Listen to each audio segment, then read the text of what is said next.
This Italian YouTuber, he messed up big time. Now his name's Matteo, and he has a YouTube channel with his friends and they call themselves The Borderline. And these guys basically do a lot of challenges, like living in a cardboard box for 50 hours, spending 24 hours on a raft, and they got a pretty big following over in Italy. And one day, they decide they're gonna film themselves spending 50 consecutive hours in a car. And of course, that video blows up. So they decide to do it again, but this time in a Tesla. And that does really well, so they decide to do it a third time, but this time in a Lamborghini Urus. Che cos'è una Lamborghini? So these guys, they go out and rent this Urus, and they're having a great time in it. They're speeding around the city, they're taunting slower cars, here they are getting a little fast food. The challenge seems to be going well. Now Matteo, he's driving, and allegedly he wants to see how fast the Urus can go. But there's a car in front of them, and it's kinda going slow. So Matteo decides to overtake it and pass it. And the other YouTubers in the car, they're trying to film all this.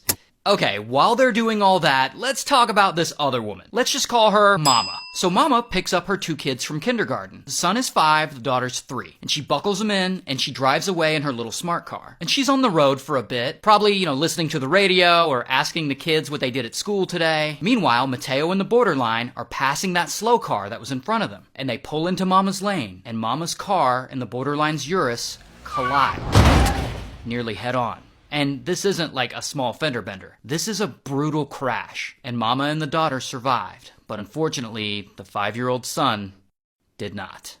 So Matteo goes to jail, and allegedly they find cannabis in his system. And he's on house arrest while being investigated for vehicular homicide. Also, the whole Borderline group posts a written apology video on YouTube. Sorry, it's in Italian, but they basically say it's morally impossible to continue on this path. And they're not gonna make any more online content. They're done. Then YouTube just straight up demonetized their entire channel. Also, this happened months ago in Rome, Italy, so shout out to Italy.